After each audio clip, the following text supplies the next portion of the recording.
You are listening to episode 125 of the Africana Woman podcast. Who are you? With Chishimba Kachasa. My name is Chulu, your host. Let's go.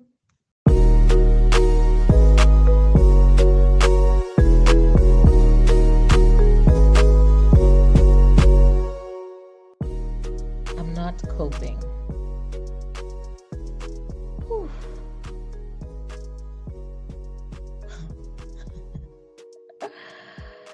I want to complain.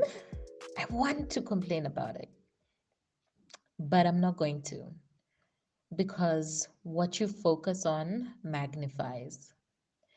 But when you see me on these streets with bloodshot eyes, just know your sister has not suddenly started drinking cachaso. She is just tired. This week in the Africana Women Visionaries, we have been doing a mindfulness 7-day challenge. And as it happens, today is day 5, where we get to practice gratitude. Therefore, instead of complaining, I am going to share with you 5 things I am grateful for today. So, number 1, I am grateful that cohort 2 have successfully completed the personal brand course. Despite being interrupted with load shedding, we managed to do all 10 modules on the scheduled dates and times. The ladies have been amazing, and it is such an honor and a privilege to watch their metamorphosis into the most stunning butterflies. Number 2, on 4th April 2024, 4/4/24, we sold our first ticket for the Africana Women Festival. I will forever remember this day, that someone believed in the dream and purchased a ticket to what will be the biggest festival in Africa in the next 10 years. I am not afraid of humble beginnings. We all have to start from one. So, thank you, Mrs. L, for being the first to light the torch. Number 3, I am so grateful. I am so grateful for my coach, Danielle Dalcotivo. Everyone needs support, guys, even a leader. And I didn't realize that I was spending so much energy supporting others and filling other people's cups whilst mine was running dry. I just let it go for so long. And right at the brink of collapse, Danielle found me. What a godsend. When I talk about leaders, I mean as a stay-home mom, you are a leader. You deserve support.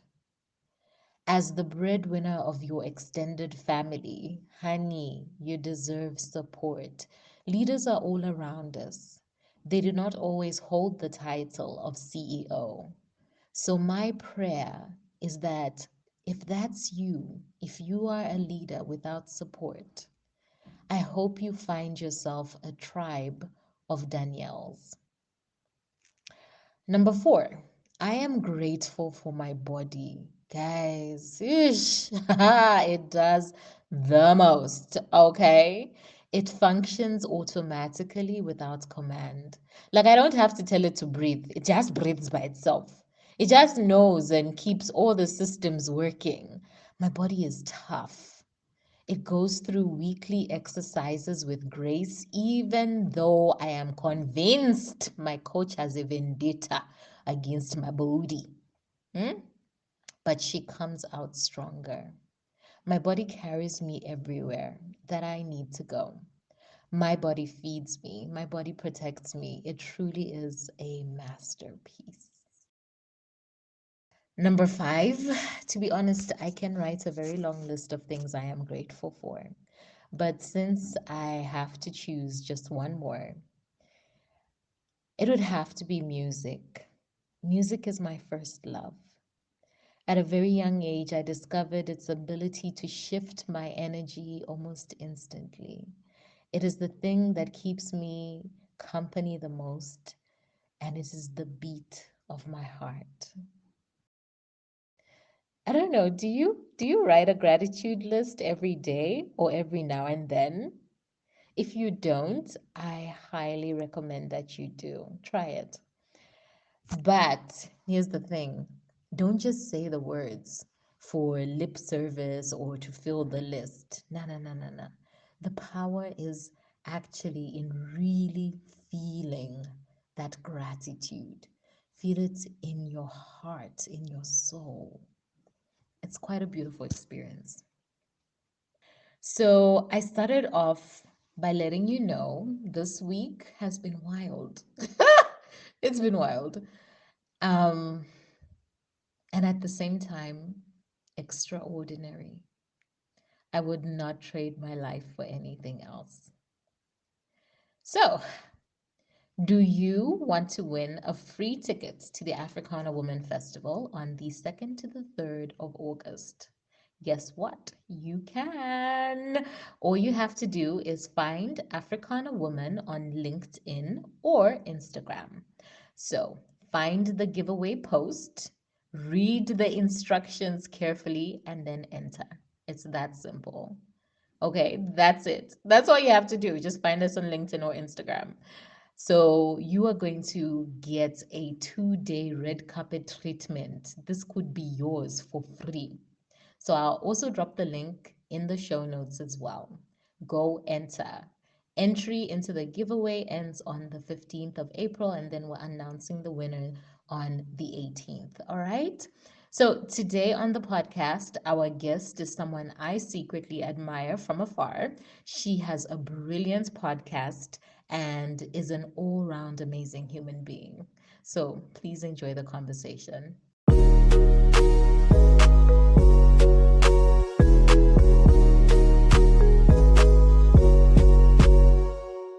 Chishimba Kachasa is the host and creator of Kachihande podcast. She is a corporate and transactional lawyer with over 10 years of experience. Chishimba is an associate partner of Chibesakunda and Company, where she heads the corporate advisory and capital markets department. Chishimba writes short stories under Here Is to Middles, which, like Kachihande, provides a platform for destiny-shaping expressions that target toxic trends, cultures, and ideologies while advocating for wellness, healing, and development. Please help me welcome Chishimba to the Africana Woman Mic. Hi. Hi, Chulu. How are you? I'm good. I'm good. I know like the beginning has been rocky, but we're gonna do that. Oh, yes, yes, but here we are. Thank So you so much for welcome. having me. I'm Thank excited. you. Okay. See, I'm nervous. I'm nervous. How are you nervous when you're the one you're always on the podcast? Like, how can you be No, nervous? no, it's the other side of it, right? Like you sit and then you listen and you ask questions. No one ever wants to be asked questions. But here we are. Thank you so much for having me on an award-winning podcast, by the way. I've made it now, guys. Well done for the Thank wins of you. 2023. Thank you. Okay, so let's get started. It's very easy. So, first question, what is your favorite childhood memory? My favorite childhood memory. Do you know, I have many, but I have a recent one because I thought about this recently. There was a year I made the school team athletics. You see, right now I don't look like I can run, but listen, once upon a time, I was an aspiring athlete. And even though I was just a reserve, guys, I made the school team. And this year, I ran again and I had to send a video to my family and I was so disrespected. But I was saying to them, you know what, I can still make the school team. You know, even though watching the video, I was like, was I running in slow-mo? But I was really what so I think what I remember was the year I made the athletic school team when I was in primary school. I may have been like in grade 5 or 6, but yes, it was making the athletic school team. That's a Because this big, is the recent one I dug up. Yeah. yeah, no, that's a big deal. That is a big, big deal. So congratulations to you. Okay. So where did you grow up? I grew up in Mufulira and Kalulushi. Oh, So on the really? Copper. Yes, yes. So I lived in those two towns primarily. I was born in Mufulira. Then we moved to Kalulushi for a bit, moved back to Mufulira only to move back to Kalulushi. So just those two towns. Yeah, yeah. See, I And the used to Copper. go to MUF when I was younger, in Yeah. secondary. One of my friends lived there. So I know a little bit about the layouts, but I think I don't understand how Kalulushi, like, is it even a town? Like, what is it? Like, how does it First of all, function? first of all, how dare you? But second of all, we may just have one main road, it feels like. But so Kalulushi is one of those very small towns. And I remember when we moved back, I was in grade 11 and I was, met up with friends and we walked around. It's literally one of those places, and this is before there was the Catholic University, and now there's like students there now. But we knew everybody. Like everybody knew everybody, such that when you moved, people noticed that you had moved because they'll be like, "Who's that? They must be new."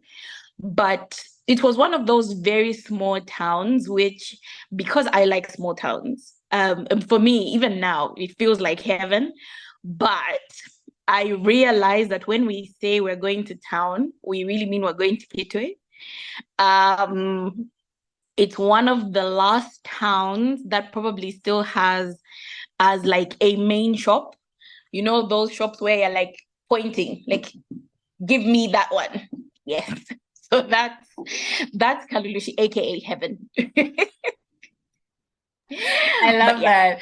I've got a friend who lives there now, and he's going on. He's saying like, "There's no ShopRite." I'm like, "Dude, there's no ShopRite. there's There's no like, like, what's going on? How is it a no, town?" no. I mean, it's a look now when you go to like Kitwe and you go to like Debonair's, they'll tell you like how far they deliver, and it's not even in Kalulushi town. It's still like more on the outside, which is still very new. So, and it's one of those places where, I mean, I always say to people, the reason why I'm still like a takeaway person is because I didn't grow up with those things. But I probably think even kids who are growing up there now, like takeaway, you have to go to Kitwe because it's still such a home place. Yeah. But I love it. I really do. I go there to hide. You see, Love it. yeah, I used to do that with Kabwe. So I was living in Lusaka, and then my mom was in Kabwe. So then when we go Yeah. there, it'll be like, oh, hiding. And literally, as soon as I get there, I'm asleep. I'm just like zoned out, I like do. finished. I literally stopped doing everything. Like I stopped even answering calls. I'm like, listen, I am at home. I do. But see, how can you talk about Kalushi when you that way, guys? No, sorry. Sorry. At least Kabwe When has a mall. At the very least, there's even a but mall. weren't you like the last place to get like mobile network? Because I remember that Kawe used to have this. It was like the Bermuda Triangle. Like you drive back and then your signal would come back somewhere, like Yeah, yeah. Simijila. See, But it you was know it was a what? What's yeah actually funny is that what I found was that the internet, for example, in Lusaka yeah was lower. Like there was too much traffic, so it'll be very slow. Whereas when I'm right doing recordings, like for the podcast and stuff, and I'm doing them in yeah way, it's so much smoother because there's just less people. You know what I really mean? So then I was because there's like, I can do this mm. remote working thing, so it'll work. No, it'll work. No, but I mean, okay, Kabwe is allegedly a city, but I'm sure it's still like a small town. It's a So small small towns, I town. mean, I say it's allegedly a city. Allegedly. I don't know. Anyway. Yeah. So, all right, ma'am, you are a lawyer, you're an author, you're a podcaster. Did you always want to be a lawyer? No. So I initially wanted to be a doctor Mhm. for I think no reason other than I think that's what she was supposed to want to do, right? Until I saw, like, I realized I actually don't like blood. And so how will this thing work if you don't like blood, right? So then I said to myself, okay, I think I'm going to be a lawyer. And I think I may have been like 12-ish or like 11 when I made that decision. And then I read my first John Grisham novel and I was like, yes, yes, of course I want to be a lawyer. So then I settled on that. And then I just didn't have any other. So there were a lot of people who will say like, oh, but she's always wanted to be a lawyer. Because I never changed my mind outside. Like when I made the decision that that's what I was going to do, I was like, okay, that's what I'm going to do. So I then made the decision. But obviously, the thing about law is like you fall in and out of love with it. It's a weird relationship. So but then because I had never thought of like anything else, I'm like, okay, so we're going to stick with this. I mean, I say that and I do like it, love what I do most days. So yes, so I think I wanted to be a lawyer from about age 11, 10, somewhere there. Yeah. And then all these years later, I'm You're still still doing on the it. But that's yeah. good. When I was young, they asked me, what do you want to be? I said, I want to be a judge. Then they told me, no, Okay. you have to be a lawyer first. I said, no, I Right. want to be a And you wanted to judge. just go straight to okay. Okay. So yeah, that dream didn't come true, but never mind. I was very disappointed when I heard that. But Yeah, because like you have your and I think look, because we don't get to see, I mean, maybe now there's more like representation because I think I met my first actual lawyer the day before I was going to university. Like that was the first yes. No, that's a lie. When I was doing my A levels, but we didn't get to speak. I was like in a room and I was told like, oh, that's a lawyer. But the time I actually sat down to speak to a lawyer was the day before I went to university. And he said to me, I hope you're not doing law for philosophical reasons. Okay, I meaning? was, like, oh, I want to change the world and I want to. I said, no, I just think, and I remember I said that to him, and the way he looked at me, I said, no, I think I like it and I think I'll be good at it. I said to him. And he was like, okay, at least it's not a philosophical reason. Like, oh, okay. Yeah. But I I mean, think, yeah, from your findings, is there a problem with doing it for philosophical reasons? yes and no. Uh-huh. Because the law will break your heart Oh, sometimes. yeah. Because I think particularly when you are inclined to, so I do corporate law, and I made that decision. I think I think I'd always known I'd wanted to do corporate law, but then when I was in general practice, like during Ziale and just a little bit after, I confirmed that, yeah, no, I shouldn't do it for reasons that, philosophical reasons. And I'll tell you about this one case that I worked in while I was still a student. It was like a pro bono case that I was helping my principal at the time work on. And it was to have the rights of prisoners declared by the High Court. So their right to life. So these prisoners had HIV, a whole bunch of them. There was like over 100, I think 167 or something, if I remember correctly. So they were living with AIDS and HIV, but the conditions in prison, the diet in prison was obviously not supporting them being able to take ARVs. for them to, have a good diet. So basically, the argument was that by them still living in those prison conditions with the disease, their right to life was actually being threatened, right? And I was, reading through this file, and over maybe about 90% of those prisoners were actually in prison for defilement, right? Now, when your mind starts working, you're like, okay, sir, you are in prison serving a sentence for defilement. You are HIV positive. By just implication, there's a minor outside who you have traumatized and possibly infected. So which right to life would you like? I mean, why do you think you should live in any event? And I remember I really struggled drafting that petition. And I think I was sent back a couple of times by my principal then, because he kept saying, remove your emotions from it. And the time he said to me, yes, well done. Like this now is the document to file. I said, oh, no. No. I don't want to be the sort of person who can divorce themselves from, what they believe in and what they feel to do like a great job. And that's why I said, let me just do corporate law where there's no feelings, there's no lives involved.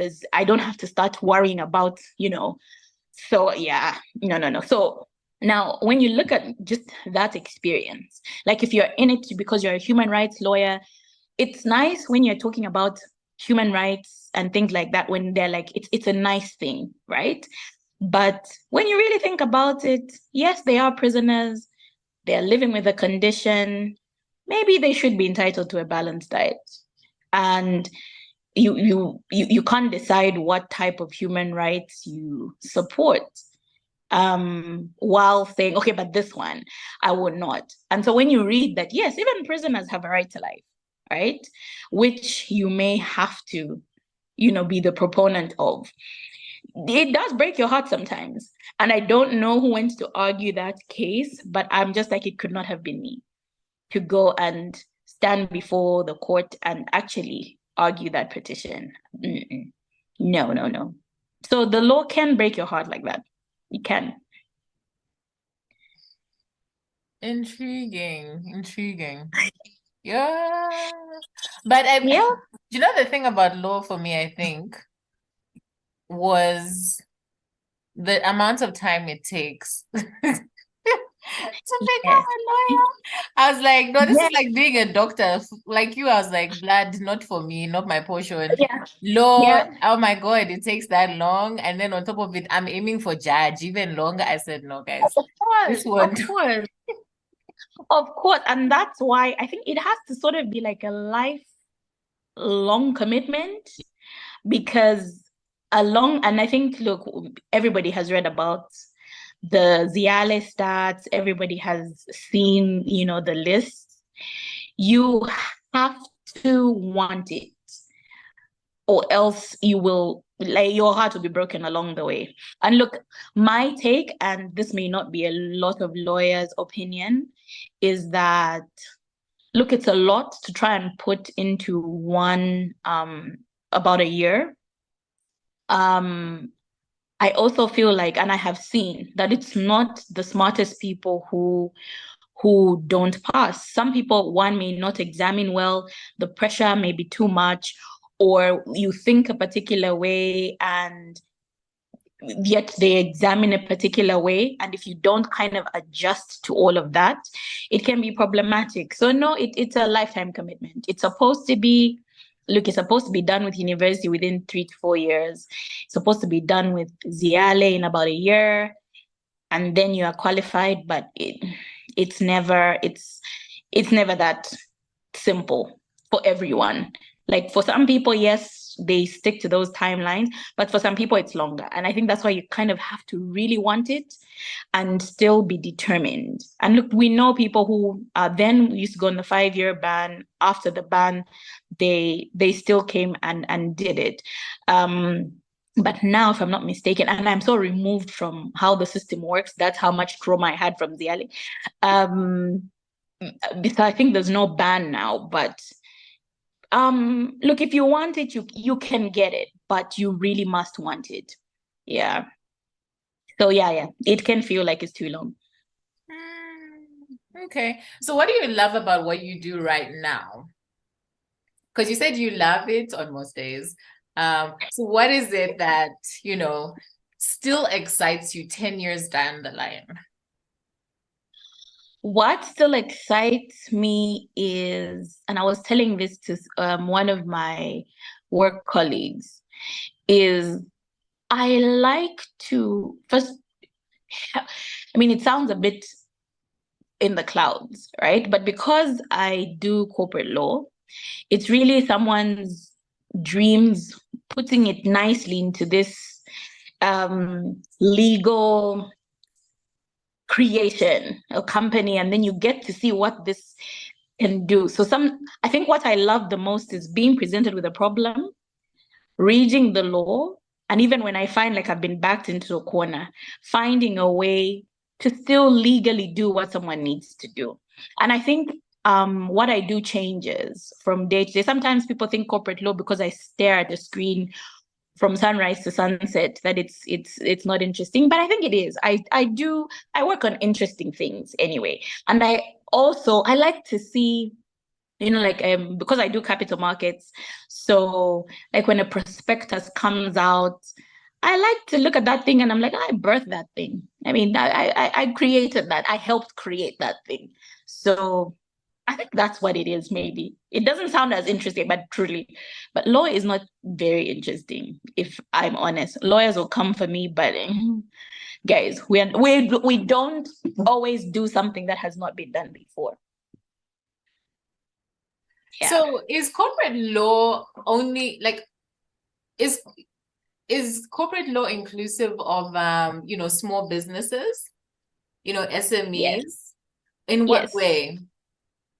So, because remember, the business, whether it's big or small, is still taking what someone wants to do. Because see, when we deal with companies as a whole, you are creating a separate personality outside of like you, Chulu, right? And we will form this company and create it with literally a life of its own. It can do what it wants within the confines of the law. It can hire people.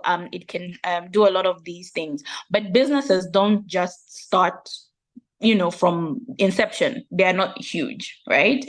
You still need to grow it.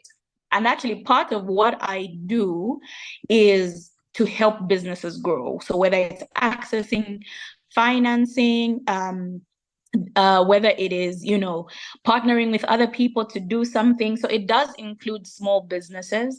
Sometimes, though, when people hear corporate law, they're thinking of all the big conglomerates, but it's different sizes. And because you see, they look big now, but they truly started from somewhere. So, yeah, so it includes SMEs. Yeah, it does. It does. Yeah, you're right though, especially like with the collaborations, like to make sure that everybody is on the same page about what Yes. that collaboration is. Exactly. Yes. Yeah. Interesting. Mhm. Interesting. So now I'm thinking because of this year, okay, every year I kind of have I have a word that is guiding, like a guiding word for the year. And this year my guiding word was collaboration. Okay. And Okay. I did a lot of collaborations right from the start, from January through to right now, right? And I know even next year, it's something that I'm continuing to do because I've seen the benefit. I've seen how well it works. And Mhm. but then I'm also now thinking that maybe I need to structure those our agreements because when you start, you're kind of just like, oh, handshake. You know, Yeah. Yeah. until And look, until it gets too big and you're like everybody's now upset. yes. Yes. And I think that's what sometimes people growing their business or growing their collaborations take for granted. Like it's nice to just have handshakes and hugs while we are all getting along and this thing is still quite small. And the only way I have actually seen businesses grow is to just make sure that you have your ducks in order all the time, right? Um, and not to underestimate agreeing things in advance. Because if you put everything there, you make sure that you are compliant with small things. Because sometimes where businesses struggle to really move from just a micro to a small to then all those stages is some of those things we didn't put an agreement in place, and now we're arguing about who takes what and who does what, and then nobody was filing returns and nobody was doing this and that. So in some of those collaborations, what's always important is, have we done what we needed to do? Did we write it down? Because you remember, things change. Today you remember every single point. You and I can have the discussion together, but we bring 2, 3 people in the room and we start remembering things differently. But having the agreement down, having everything in order, really, it's so helpful. It is very, very helpful. Yeah. What is the messiest situation you've seen? I would imagine it's like a family, like where it's and it's always it always is. So this was not my case, although maybe this year I had to do a divorce actually, as part of my pro bono. And the woman was really young, and the woman was my client. And this man, like, he couldn't even be faithful for like a full 6 months of the marriage. So and maybe that's messy because it's fresh in my mind, but it was so horrible. Like, she would go to work, and come back and found like used condoms in the bathroom bin. And there was like an STI situation as well. And I'm just like, bruh, this marriage is new, right? So why? So that's like my new messy. That's my new messy one, because I'm just like, you're gonna go into the institution, at least take it seriously, please. So anyway, that's my new messy for the year, I think. Yeah. How do pro bonos work though? Because I'm thinking, is like divorce like under corporate? No, so this one, the Law Association of Zambia now has a requirement for lawyers to do pro bono matters. So this file, I picked it up from Legal Aid. So there are generally no corporate type things at Legal Aid. So you tend to get divorces, you get land issues at Legal Aid, probate, criminal matters as well. So then you do those matters pro bono, particularly when you pick up the file from Legal Aid, because obviously Legal Aid is quite overwhelmed, but it is the place where if you can't afford a lawyer, you can go. Yeah. So you can select, like, you have to do one, but you can also select which one.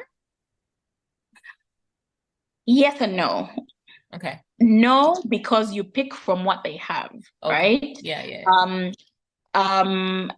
But yes, you could maybe ask like, oh, do you have these types of files? But generally they will give you what they have. Yeah. So it's based on just what they have. But and I fought this because I hadn't been to court since 2013, I think. Yeah. So I was like, hey, I'm rusty. But it was a good experience. Yeah, it was a good experience. Did you It was win? a good experience. I did. That man was deplorable. I mean, guys, how do you disrespect your wife like that? That's good. Yeah. That's good. It must be a nice feeling to win, hey? Like, Yes. oh. Yes.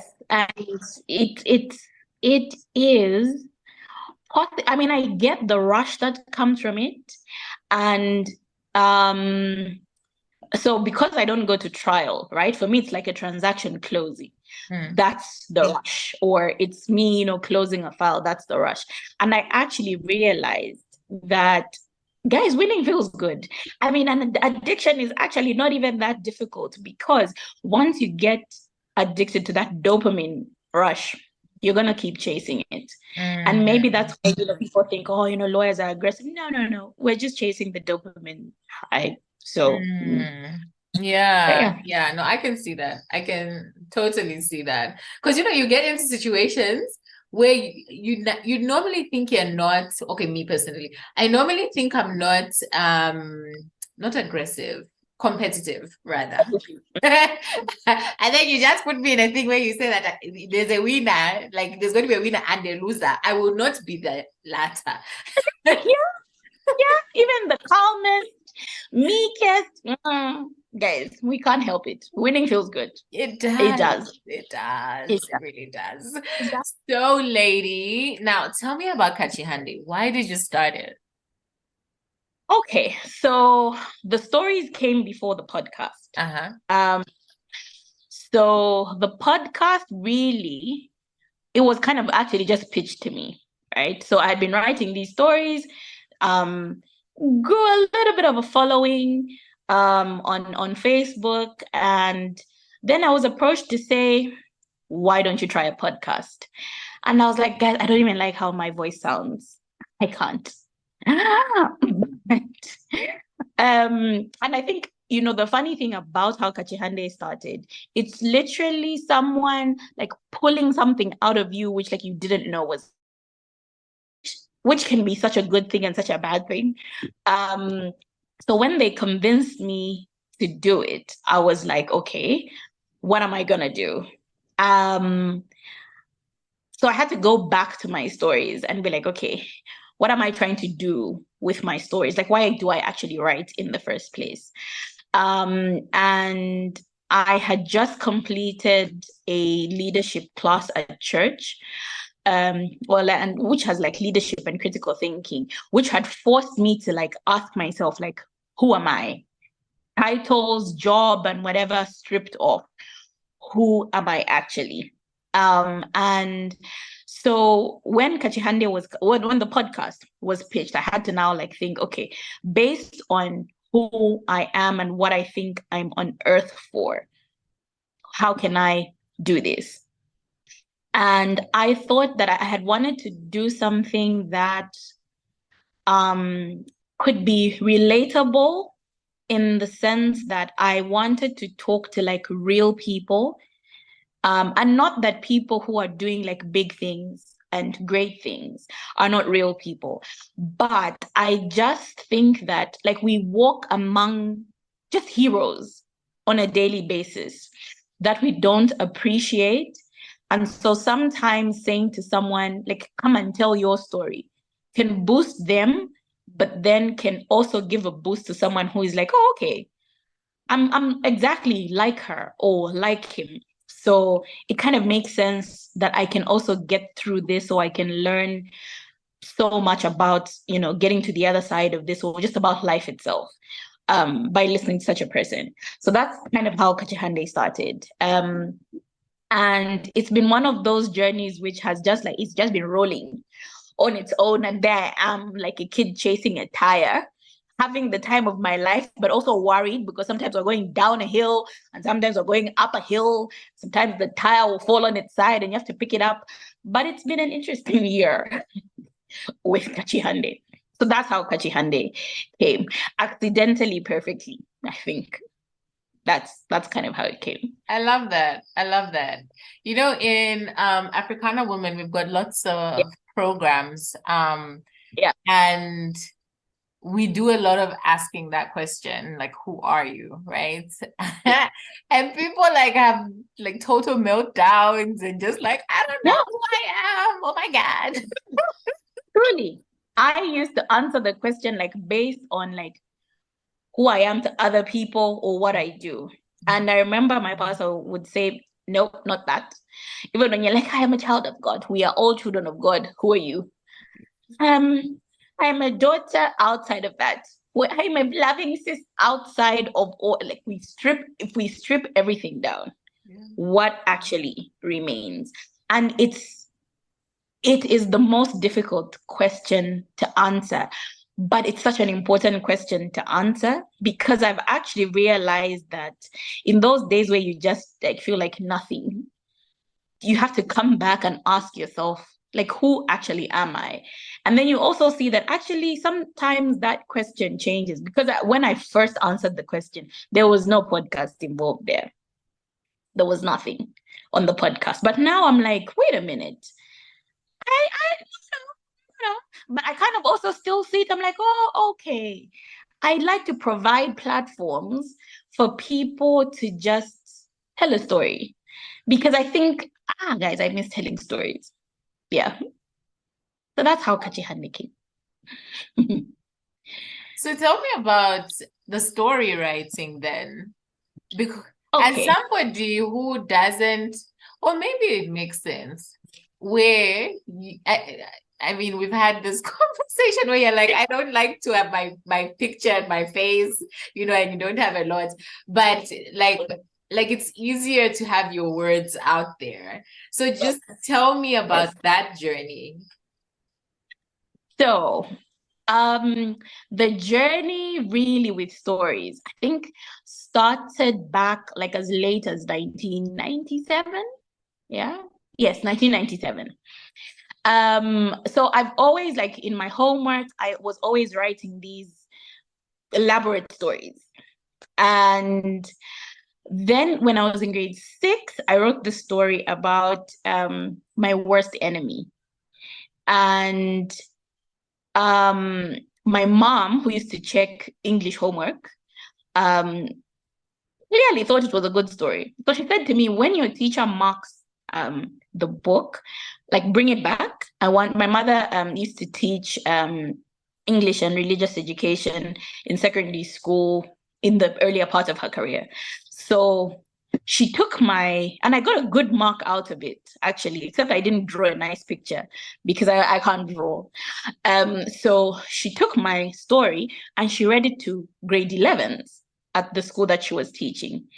And these grades, she came back and said they didn't believe a grade 6 wrote this composition.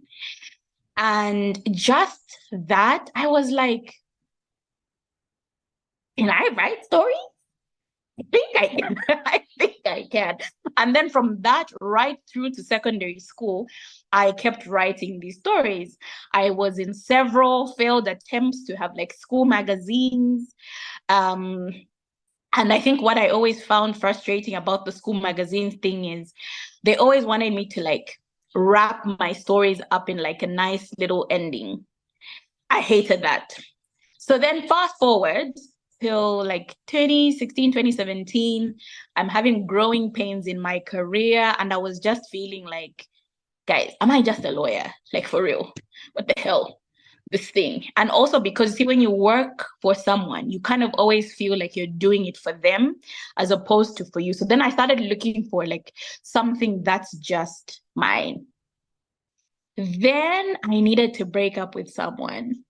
And I was failing to say it the way I needed to say it. So I wrote it. And this nigga read through this thing and sending me comments like mid-read before he got to the end of where the thing crumbled. And then I was like, wait a minute. Girl, you can write stories. So then I was just like, okay, let me do something, because if I write stories, it's mine. Let's see what this creative brain can do, because my mind will wander, guys. I can create just a complete scenario just from suppositions. So then I started writing. And so initially I would write and then give my friends to read. And everybody was like, put these stories out there. Put these stories out there. And then eventually I was like, okay, fine. I'll start a blog. And I pushed the date, God knows how many months, so many times. And then that's how Here's to Middles came. And Here is to Middles is really based on just like all of us are kind of in the middle, right? But we get to celebrate all these people that are doing these really, really big things. And obviously we hear about the people on the other spectrum. So we tend to focus on these two extremes, you know, maybe on the celebrated side, we have the Obamas of the world, we have, you know, all these people who are doing these big things. And on the other side, we have all the, I don't know, the Hitlers, or all these people that have been catastrophic in the world. But we're kind of like in the middle, and there's still so many stories to tell and celebrate in the middle. And at the time I was feeling very much like, look, I'm just so blah, my career is just there, and I'm just not feeling like I'm winning. So I'm kind of just stuck in the middle. And I was like, but you know, there's such beauty in the middle as well. I mean, not that you shouldn't aspire to be greater, or you should just decide to be on the complete left, but there's still a lot in between. And I used to spend a lot more time on social media. And every time I would read a story and I would go in the comments, I would get charged. Never quite typing my own comments, but then I would look at those things and I'll be like, why are people thinking this way? So then I started writing stories, a bit like the folk tales grandmothers used to tell us. Like the story was interesting, but there was always this lesson hidden in the characters and in, you know, in the narratives.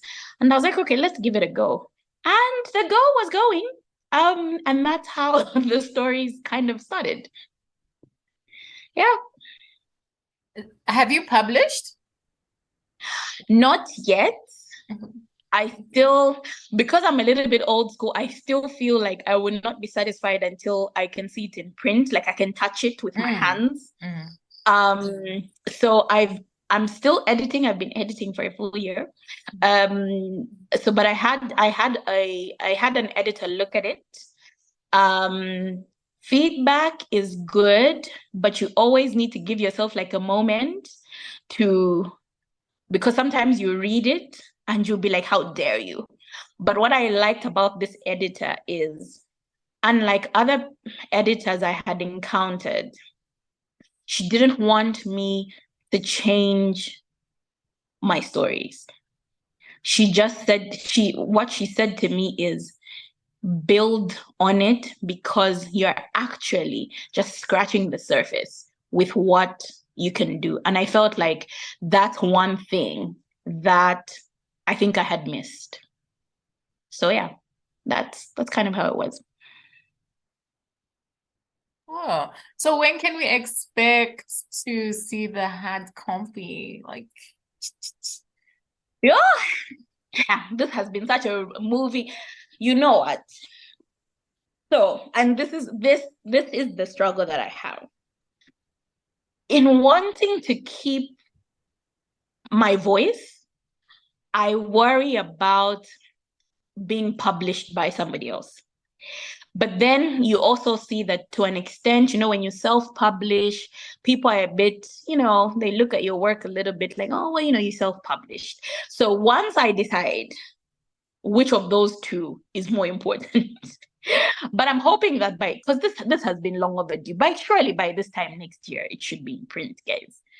All these years of sitting on these stories. I mean, just the other day, I was reading some stories and I was like, what was happening in my life in 2019? Because I was writing some interesting stories. I can't for the life of me remembered where like the mojo came from. But I was writing. But no, we're going to print. We're going to print before the end of next year, for real this time. how often do you read your stories?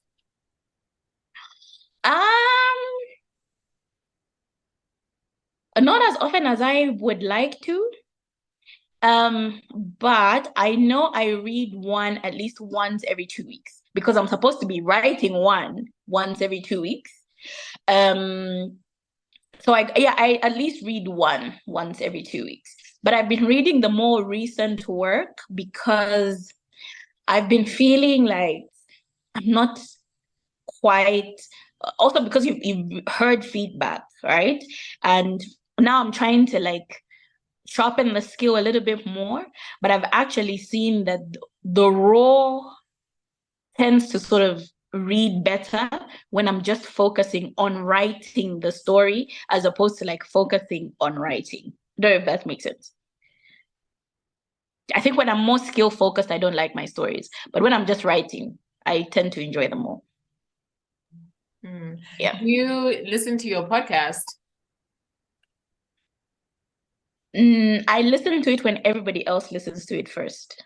Okay. I don't listen to it before like it goes live because and it doesn't make sense to people, but my own voice irritates me. I'm just like, why does she talk like that? What's wrong with her?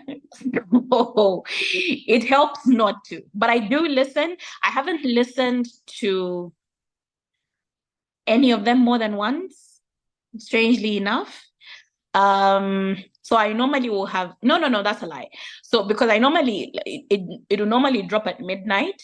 So when it drops, I actually let it play while I'm going to sleep. And then I listen to it on the way to work. So listening to it on the way to work is like when I actually listen to the podcast. Yeah, I'm still dealing with the sound of my voice. Strange as it sounds. Okay, so tell me about an episode which really stood out to you. Like, yeah, I don't know. I think for me, there are just some episodes that touch me more. And then there are also those episodes which I may not resonate with it as much.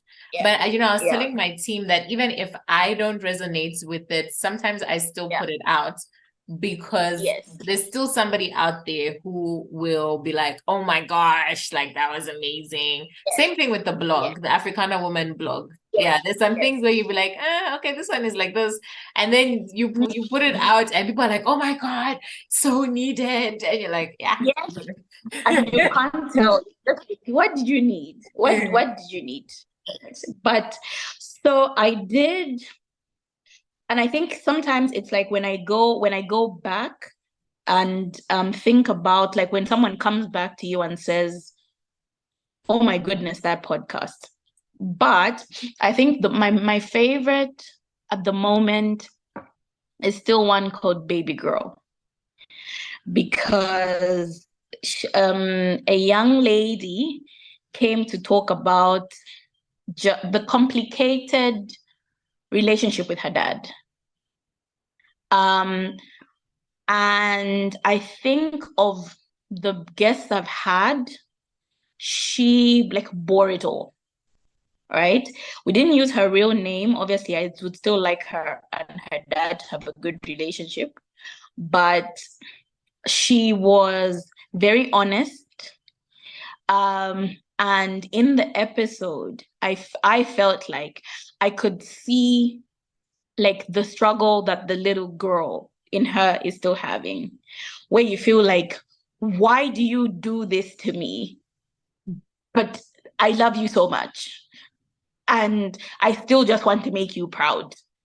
But why do you keep doing this? So it was kind of like a cycle, but you could kind of see it.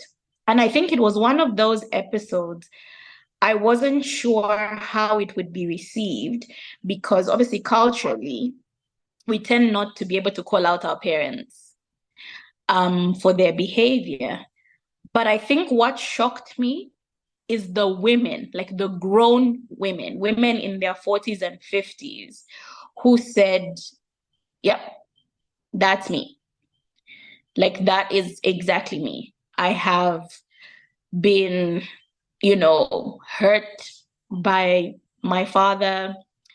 Others were actually saying, like, I can't even talk to him about it.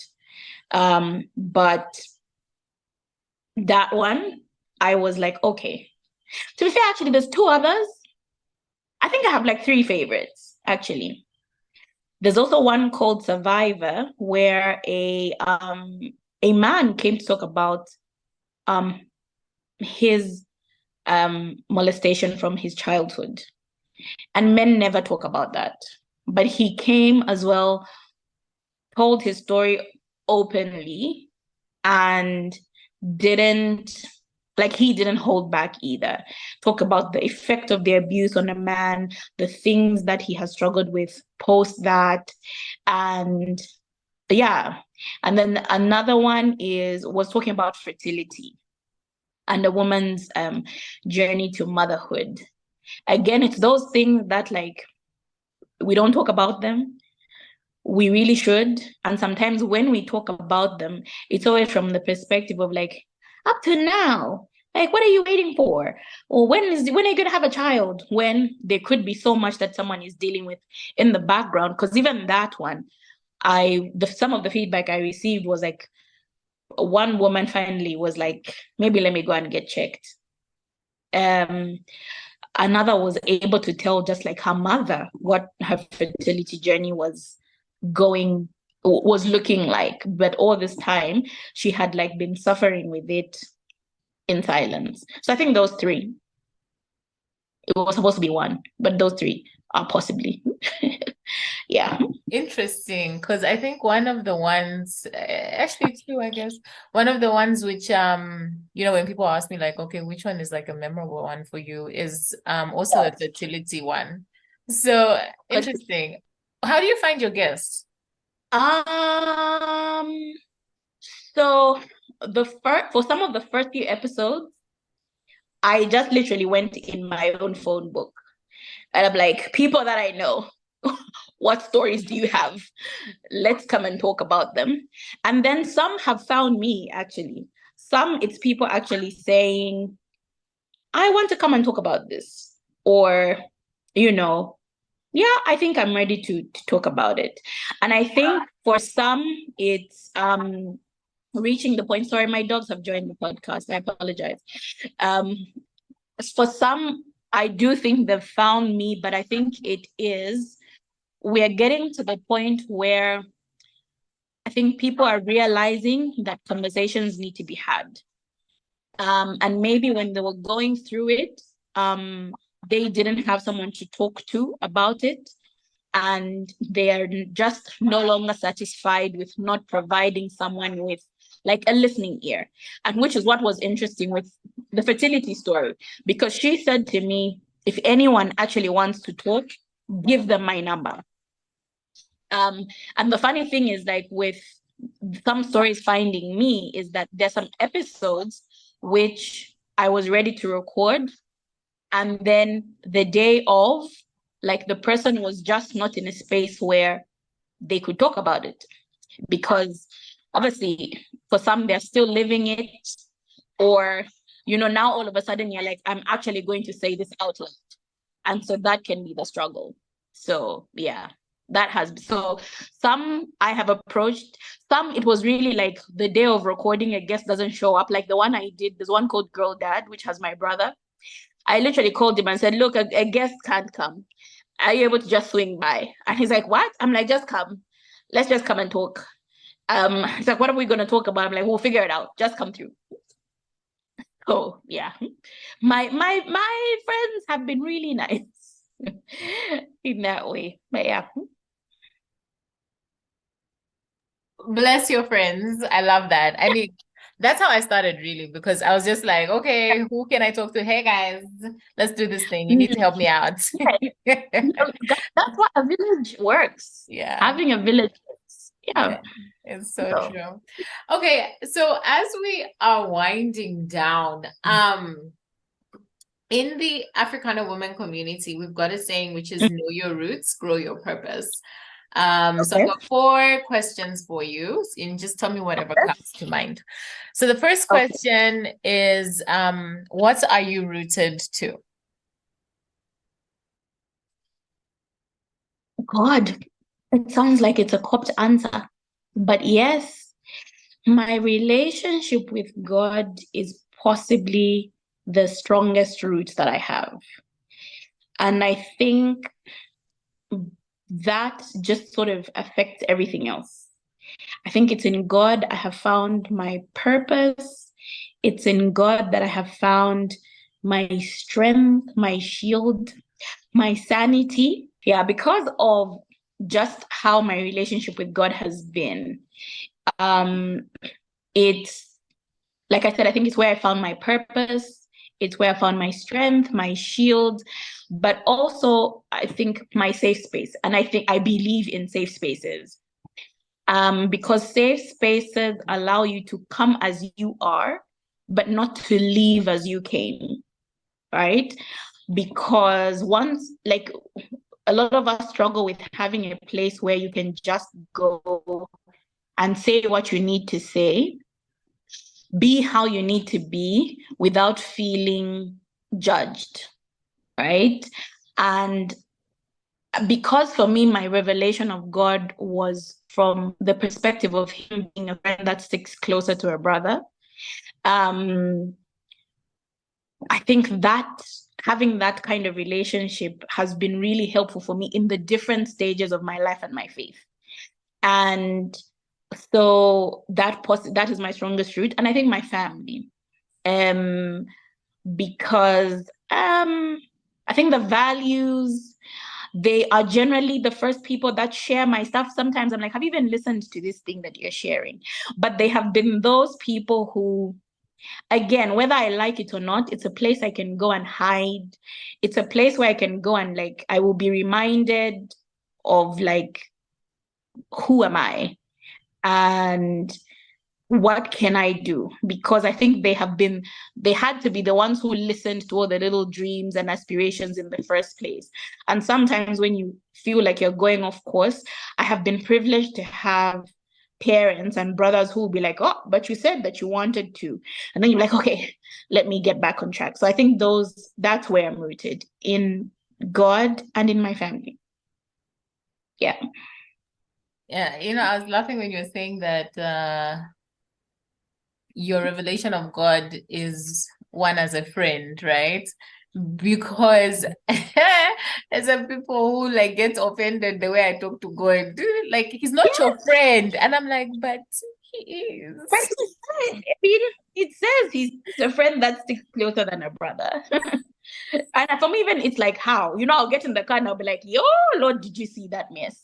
And I'll be like, listen, this is how it's been. This is how it's been. So yeah. I love that. I mean, and sometimes people are so far removed, they just see him as just this judge. Look, he's all in all. So of course he's that as well.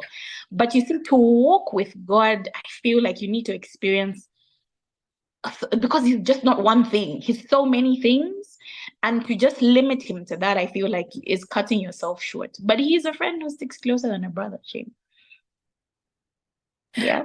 Okay, cool. So the next question, what are your favorite ways to nourish your mind, your body, and your soul? Okay.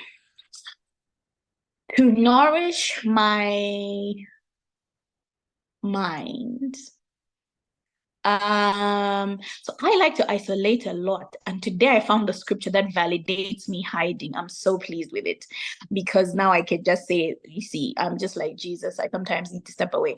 But I feel like to recharge, I need to be removed and from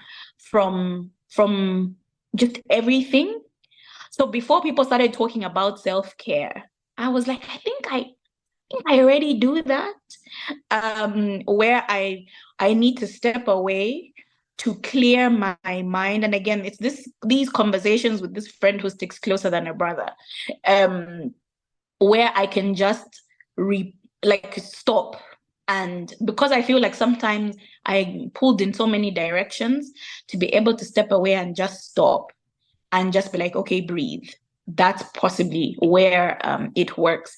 And Shane, because I love food, of course, good food is really good for my body. As are massages and facials, but where the budget doesn't allow, the budget will always allow for food, and good food at that. So, yeah. And my soul, I like to hear from people who are just bearing it. All right. So I will, even when I'm looking for like content to watch, obviously I do like my series where I don't have to like be thinking about the deep things in life. But I also just I like to hear stories. I like to hear people's stories. So a lot of what I would like when I need to just like refresh myself, I need to go to places where I will hear people talking in the real space about just living. And sometimes the small things like how someone said, guys, for 3 months in a row, I managed to pay all my bills. And they would tell the story of how they got to that place. And sometimes you'll be like, guys, bills are the moral thing to do. But when you hear someone tell their story, it's stories. So I think, yeah, I refresh my soul with stories. Do you have a weakness that has now become a superpower? Do I have yes. It's really so my therapist says, and when he first said it, I was so offended. When he said, oh, you tend to catastrophize things. I said, are you calling me a drama queen? But I think my mind has this way of taking a small little thing. And this, I say this as, so I struggle with insomnia and my mind just struggles to shut down, right? But I realized that when I can harness my mind away from the catastrophizing, it can do just amazing things. So the catastrophizing, once I was thinking about something that I asked someone to do. It related to their sibling. And I said, thinking about it when I came home, I'm like, I can't believe I asked him to do that for his sibling. And I was like, if I had to do that for one of my siblings, I don't know, I feel like my heart would break. And there I was cooking and thinking about this scenario if I was the one in that place. And oh my God. Next thing, I'm like, are tears falling down my face from just imagining a situation? Like, what's wrong with you? But my mind can do that. I think it can evoke a physiological reaction, which now I'm able to like, let's make a story now and let's write it down. So just creating that imagery. So the catastrophizing is not all bad. It is if you nurture it into the right thing, it can work. And I think that has become the stories are a huge part of, I think, what I believe are now my superpowers. Okay, so the final question is, what do you know as a certainty? What do I know as a certainty? Yeah. Today, because it's been the first, and this morning we're having this conversation, that God is good. But outside of that, what I know for sure is that God is good. And like today, sometimes looking around, and I think even looking at my life, because I was doing an inventory of the year. And I had to be honest. I said, Lord, I feel like I've come up short in the sense that I just don't think that I won. Which sometimes I think I have to admit that, people be like, oh, you're hard on yourself and stuff like that. But when you had mapped up something and then you kind of look, I was even saying to God, like, I feel bad in some places. I feel like my gratitude list is, where like my hair grew, you feel like you're putting small lists. But I think in all of that, what I came to the conclusion of is that truly God is good. So I know that for certainty, right? But another thing I know for certain is that each person, regardless of how they are, where they are, what they're doing, they have something in them that is like uniquely spectacular. So that's other than the God is good. I truly believe like every single person has that thing in them, which is uniquely spectacular. Like, and I think in it's almost like how each one of us has a unique fingerprint. Even identical twins, it's not like 100%. And that's my firm belief that because of the fingerprint alone is is the evidence that every single person, regardless of like right now, they may be deplorable, but every single person has something in them that is uniquely spectacular. Sometimes people never get to know what that is, or they never get to develop, but every single one of us has that in us. Yeah. Cool. I won't go on a tangent on that. I will refrain myself. But Chimba, this has been such a good conversation. Please let the audience know, how do they find you? How do they support you? And yeah, as we're going to be waiting for that book. Why, yeah, waiting. You can read my stories on Facebook. If you go to Here is to Middles, and so here as in HERE is to Middles, and it'll come up as Here's to Middles, a collection of short stories by Chishimba Kachasa. There's also a blog that you can access on www.hereistomiddles.com. And then obviously please listen to my podcast on on Google Podcasts, on Anchor, and on Apple Podcasts. I also have an Instagram page called Kachihande. And please bear with me, guys. I am learning social media. Sometimes I just feel ugh, but please don't judge my Instagram page based on how it's growing. But the podcasts are better than the Instagram page, so don't worry, you're good. Goodness.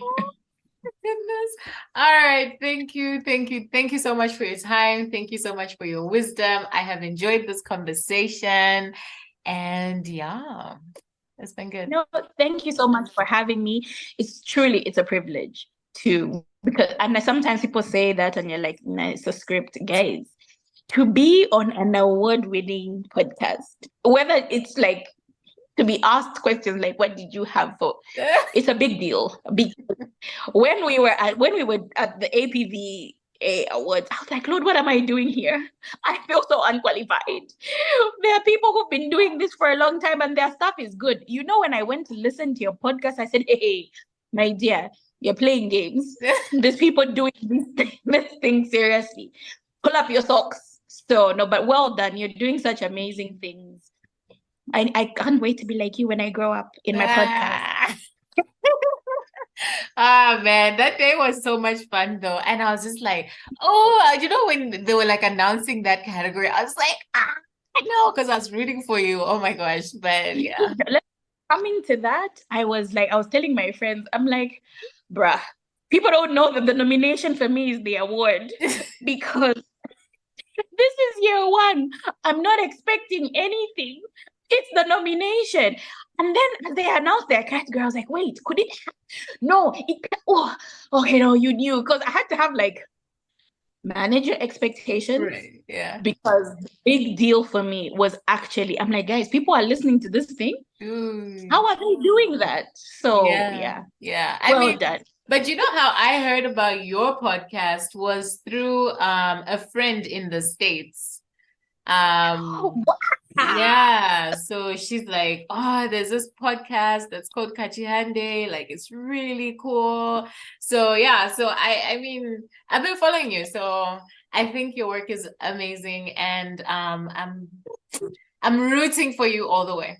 And thank you for your kind words. Oh, thank you. Thanks so much for having me. I love talking to fellow podcasters, particularly about their process, right? I don't know if you noticed me geeking out, but anyway, and I love that Chishimba brought up the question, who are you? Beyond the titles and roles, who are you really? The beauty of getting to the core of that question is, like Chishimba demonstrated, you can be many things and that's okay.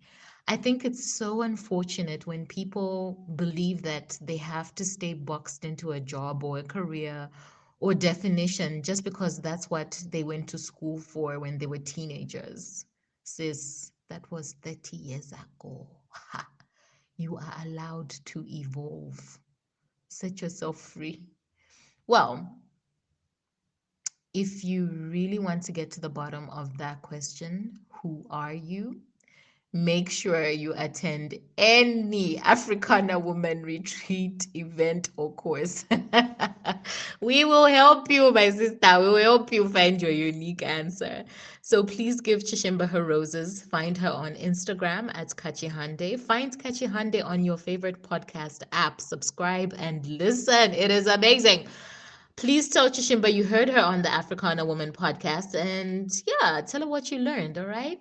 The best way to support Africana Woman is to share the podcast with somebody. Send them the link and let them know there is an amazing community over here. You can find us across all socials at Africana Woman. So, the Africana Woman podcast is part of the Africana Woman Network. My name is Chulu, your host. Speak to you in the next episode.